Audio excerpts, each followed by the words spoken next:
Hello again. I'm here, Ken Weller, to talk to you a little bit more today about starting a new business using a 3D printer.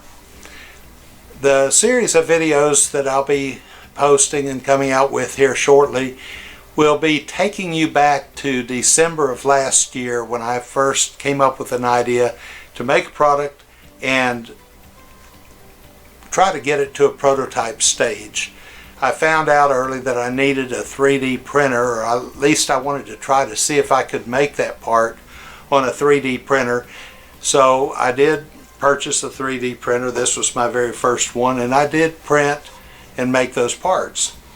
And today I have a patent on one of the items that I came up with, and two other items that I'm currently working on getting the patents for those. And I'll be showing you that process as well as all the processes that you have to go through to start a new business. And especially if you're going to center it around making something. There are a lot of ways you can have businesses today, and some of them are businesses where you just help people. And more or less a service type business, which there are a lot of those on YouTube, and I've used a lot of them myself to learn a little bit more about the patent process, to learn a little bit more about doing YouTube videos. This is actually my third YouTube video ever, so you'll have to excuse the awkwardness, but I did want to get in here and get started. And before I really get into the business aspects of starting the new business, I'm trying to show a few things that I've learned or picked up about 3D printers. These are things that I think may help a few of you out there that are doing some 3D printing or thinking about doing it. Now, this was, again, like I said, my first 3D printer. I make a lot of different parts. This is actually one of the pieces of an item that I have just recently received a patent on, and I'll be showing you the final product shortly and how it was made. The last time we talked about a few things I did to this printer to help get the filament to go through. This time I'm going to talk a little bit more about the filament, because that's a very important thing. Filament comes in rolls, and they're usually in heat shrink packages for a reason. That's to keep moisture out of there. When moisture gets to your filament, the filament absorbs that moisture, and it makes the filament very brittle. If you notice here, the filament will just snap. And filament should not break like that. If it breaks like dried spaghetti, then it's not good to be printing with that for several reasons. One, you're likely to break your filament several times during the print process. Plus, going into your extruder, that's a different filament. If it's hard like that, if it's containing that much moisture, it's going to have some different characteristics.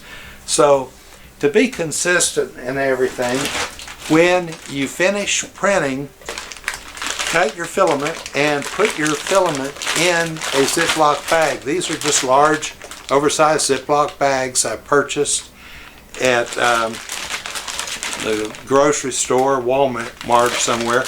And if you notice in here, I have some packets. Those packets are silica gel packets, and the ones I recommend you can buy are very inexpensive. You put those packets in there.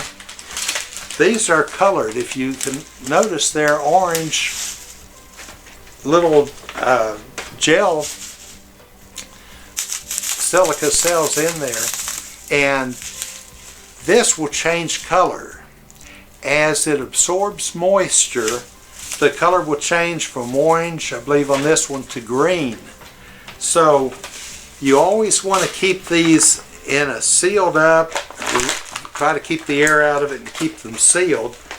But when you put those in with your filament, it will dry out, absorb the moisture in here, and keep this filament, when you're not using it, from getting dry and cracking like this.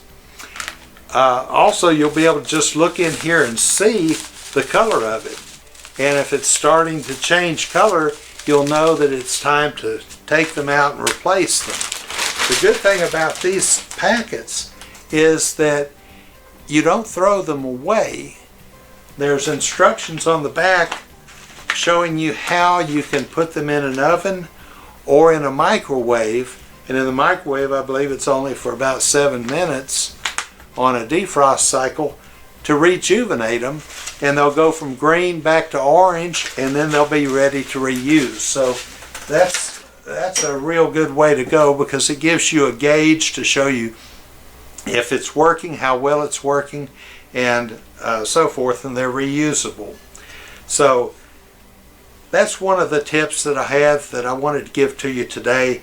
I'm trying to keep these videos short and do multiple videos each time, trying to give you some other little tidbit that I've picked up along the way that I might think will be useful to you in your 3D printing experience.